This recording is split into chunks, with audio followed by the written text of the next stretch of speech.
Hello. Hello. Hi, Simone. We have Simone Baldwin here with us today. Welcome to our lovely cosy pod. Thank you. Isn't it amazing? I know it's kind of like Welsh, kind of could be in the Country. woods, country. Yeah, I'll take all of that. It's kind of like coziness in the woods somewhere, isn't it? Thank you so much for coming to see us this morning. Oh, thank you for having me. So, before we dive into it, can you tell us a little bit about yourself? Your background. I'm Simone Baldwin. I am a mum. I was a teacher for a lot of years, primary school teacher. I have lived in Wales for about 14 years. I'm originally from Lincolnshire. I'm a musical theatre fan. And Not just a fan. I mean, you get on that stage, don't you? You go for it. I do. Yes. Whenever anyone will let me. Yes, I do. Take her back. Hold her back. So you've actually been doing something recently, haven't you? You were on the stage. I was in Steel Magnolias recently in Theatre Colwyn. Excellent. And you've been a teacher. You've loved the theatre. There's been loads of things that you've done, and you're multi-talented. Let me just say, you are like. There's just like, whenever I need any help with most things, Simone is the person that I go to. But with all of that kind of stuff, to add to that kind of catalogue of amazing skills, you have also written a book. I have, yes. Not planned, but yes.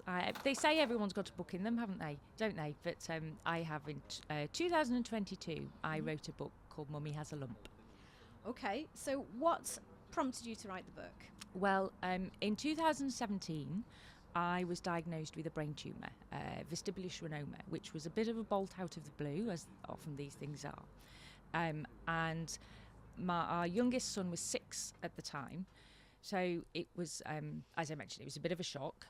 So then we have, as with so many people, when they have a big diagnosis like this, the first consideration actually was not about myself. It was about, what do I tell the family? What am I going to tell the kids, my son? Do I tell him? And making sure I got that right was very, very important. As we mentioned, I am a teacher, and I like to think I can explain things to kids pretty well. But this was very new territory and very intimidating, very scary. We decided initially we weren't going to say anything until I knew a little bit more myself, to make sure I got it right and make sure I had the right answers to the inevitable questions that were going to come, and make sure I had the right sort of language to explain it appropriately to a 6-year-old. I am not very good at hiding things from my family. I leak emotions in my face, as my work colleagues will tell you. So I knew, acting, darling. Yes. So I knew that hiding things completely weren't right, but you obviously want to, you also want to shield your kids. So making sure I got that balance right was very important. I have fantastic support from the Brain Tumour Support Charity, and I think that's important for my own emotional well-being. I reached out to them first of all to look for books, as I know you are avid readers. There's a lot of support in books, a lot of for my own well-being. Information for me is key. I look to books. There's lots of resources for kids on all sorts of topics, from supporting your kids through divorce, through loss, through all sorts of topics. But there was very, very little available for me, for my situation. And I was really I felt quite let down, actually. My support worker had nothing to offer me. That's so strange, isn't it? It's so strange that, you're not the only person that this happens to. Yeah. And we live in a world now which cares so much and thinks so much about nurture and how emotional well-being for the whole family, and all these kind of terrible situations, and yet it gets to the point where you think, right, okay, there will be something for me to help, and actually there's nothing. Nothing. So there is a really good resource specifically for breast cancer, right? But that's not relevant. It mentions breast cancer. Well, I can't explain that to a 6-year-old. I don't have that, and it's in my head. It's in my brain. It's just not relevant. There was nothing. So we explained things in my own way. we were playing Lego. So my knowledge of kids knows that I didn't want it to be an intense situation. So while we were doing something else, was quite good. So I was led by him. So that if I felt that he wanted to stop the conversation or escape, then there was something else we could be distracted by. I thought Lego was quite good. He could just ask me for a different brick, and then I take that as a cue that the conversation is over. I was quite wrong, actually. He was really quite interested. He wanted to know how the doctors would get it out. Would they use a drill? Would it be like Daddy's in the garage? Would it be clean? So the kind of questions which you don't, as with kids generally, they take it in a direction you think you've prepared all the answers, and then they take you in a completely different direction. But that was fine. We called it. I named it the lump Roger, for Roger the Lodger. Apologies to any Rogers out there. But we did it in a very child-friendly language and as matter of fact as I could, and very just scratched the surface. But it was only sort of several years later, so I'm very lucky, and as you can see, I'm doing very, very well, and I've been taken they've taken very, very good care of me. But I couldn't quite let go of the fact that I needed some support at that time, and there was not support available for me.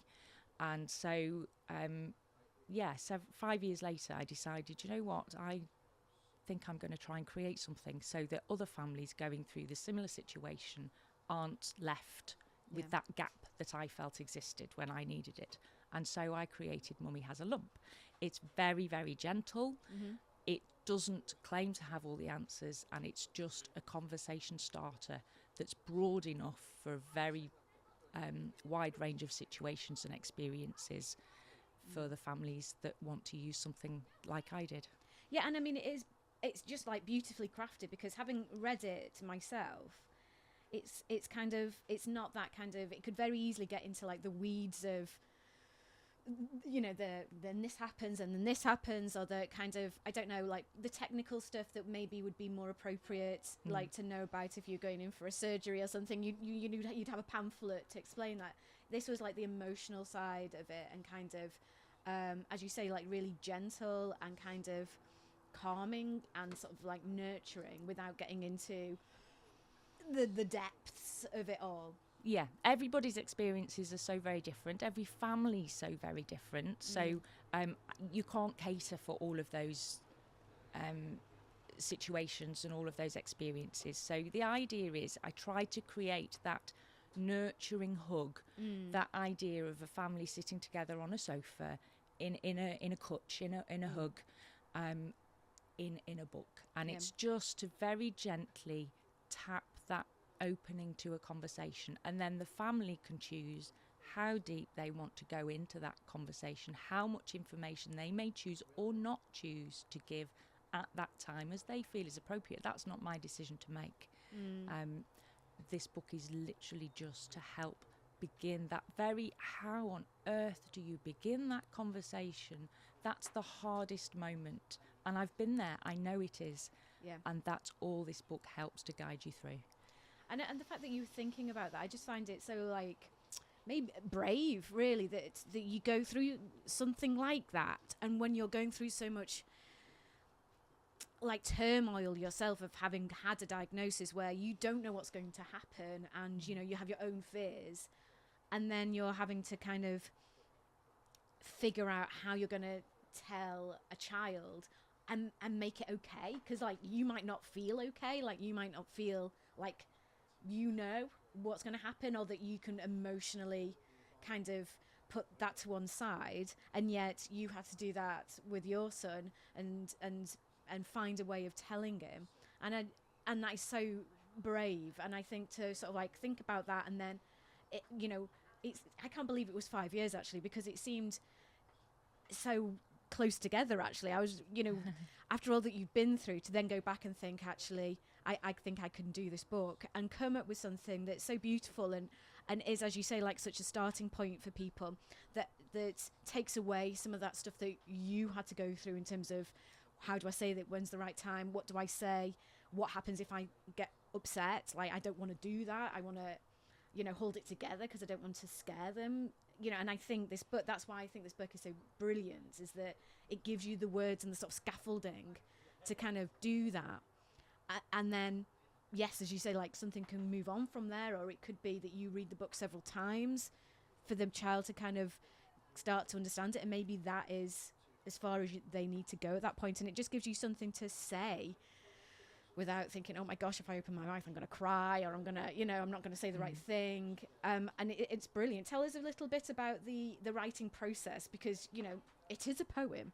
So it's not just like, and then this happens, and then that, it's also a beautifully crafted piece of work. So tell us about that. Thank you. It was hard. It was hard on two counts, actually. One, I don't see myself as a writer, naturally.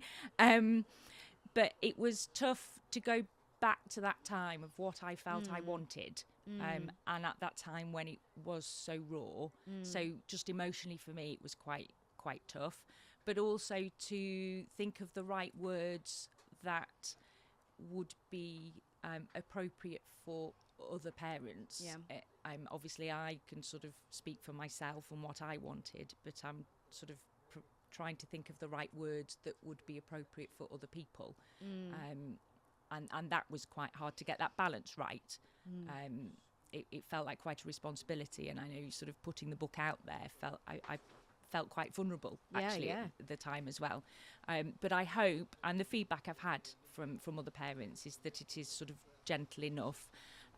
But I also think it's also quite important to teach children that it's okay sometimes if we don't know all the answers, and it's okay to say, I am quite vulnerable too as well, but we're going to just do our very, very best and hope for the best, and it's okay to feel a little bit scared sometimes. In fact, that's words in the poem, and that's okay, and we can talk about it.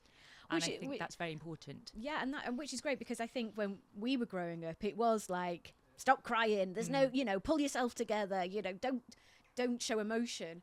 And as parents now ourselves, there is a new way of kind of sort of exposing that, we all do have feelings, and it isn't everybody like holding it all in and just ignoring it, that it's okay to feel things and to be sad and not know the answers. And I think as our parents, their expectation was that they did know everything and they did have all the answers, and that if everyone just stopped crying and didn't speak about it, then it would all go away and we'd all be fine. But that isn't how we want to do things now. So it's kind of we're trying to teach ourselves as we go along as parents to do that, because it's so sort of like built in that it's quite hard to sort of change things, isn't it? Exactly that, and I think it's important that we show children that we can sometimes say, I don't know the answer to that, but I can ask the doctor, or when I do find out, I'll tell you. And that, I think that's okay sometimes too, and I've done that as a teacher, to say, do you know, that's a really good question. I don't actually know the answer. Let's go and see if we can find out, or let's go and see if we can find out together. The illustrations in the book are also, I think, very, very important. And they also, the most amazing illustrator, so Caroline Eames-Hughes, have done them in watercolour, and they're very, very gentle. And hopefully they convey the same kind of image that sometimes we don't know, but in very, very gentle sort of illustrations. I think sometimes we assume knowledge for children, but also we can assume that children are not ready for information, or can't cope with some information. But I think actually we need to trust that it's better sometimes to explain things to them. They're going to have to deal sometimes with some very adult knowledge and information, and sometimes we need to trust that actually if we just explain it carefully to them, it's better. Than I was worried for my own that they'd hear snippets of hushed conversations, or they'd realise there was something going on but jump to their own conclusions, or make up their own truth, and sometimes I think that's worse. Absolutely. And that's where kind of being upfront and sort of like having something, it allows you to then, for them to feel part of it, and for all those, also for them to sort of like feel like I know enough. So I don't have to listen to those half-whispered conversations. Yes. Would you mind giving it a little read? I will, yes. Brilliant. I've got the poem that I can read. So the book is in 2 parts. There is the poem part, and then there is a little bit about my experiences, why I decided to tell our kids, and how I did, which is, I think, for other parents might be helpful. They might read it and go, oh, no, that's not for me. But I can read the poem section. Yes, please. We're all going to sit comfortably now. Here we go. Mummy has a lump. It's growing in her body. It isn't meant to be there, so it might make her feel funny. The doctors and the nurses will have to do their best. The lump is getting in the way. It's a most unwelcome guest. The hospital might test the lump to work out how to treat it. The more they know, the more that they can do to try and beat it. Sometimes they use a tiny bit of blood to make a plan, or take some special photographs like x-rays or a scan. They'll check it with a microscope to give them lots of clues. Results might show there is a clever medicine to use. It might mean a stay in hospital, but they'll look after her in there. Treating lumps can take a while and needs a lot of care. It's best to try and make it better. I'm sure that you'll agree. But she'll want to come back home again to you, her family. It's okay to feel confused or scared. It's okay if people cry. Sometimes these things just happen and we don't really know why. You can ask if you have questions about what's happening, or maybe you just want to play. Talking might not be your thing. Everyone is different. Every mum is different too. So how you choose to deal with things is entirely up to you. Maybe Mummy can't do the things she used to for a while, but she'll do the best she can in her own new Mummy style. We don't know all the answers or how long these things could take, but we know that Mummy loves you and a great team that you make. Oh, it's just so lovely, and there's just so many moments in that I really hit home, and it's definitely the sort of book that you can read very gently, or even bedtime, as part of like that bedtime story, and not have to have a big conversation afterwards, and it just sort of ends feeling like that we've got it. We can carry on. Thank you. Not only have you got it in English, that it's also been translated into other languages. So what other languages can we get the book in? Yeah, so it is available in Welsh. So I am a Welsh learner, so I can speak reasonably. I mean, Welsh. You can speak Welsh. But, Feel good. But writing poetry in Welsh is a whole different ball game. Yeah. So I was extremely fortunate in that Rhys Iorwerth very kindly helped me adapt it into Welsh. So what was very important to us was that the sentiment remained the same, and that it maintained rhyme and rhythm of a poem. But obviously translating it word for word would lose the rhyme and rhythm. So it's not translated word for word, it's adapted into Welsh. So it is still a beautifully written Welsh poem with the same sentiment. And then he's translated the section at the back for adults into Welsh. So my Gan Mam Lump. So that's available in the Welsh bookshops. Brilliant. Locally to order in. And it's also now available in Spanish, which somebody else, my sister-in-law is a Spanish speaker. So thank you, Catherine. And then there is a friend whose partner is going through a difficult time, asked for a Daddy Has a Lump version. So because it's so sort of general and gentle, it's not just for brain tumours. So there is a Daddy Has a Lump version. So we've been fundraising. It is available. The book is available in all of the Conway libraries to borrow. Fantastic. And it's also available in all of the local hospitals and the hospital libraries and the Macmillan centres. So people can borrow it for free. And the poem is available on my website, read out by my son when he was smaller.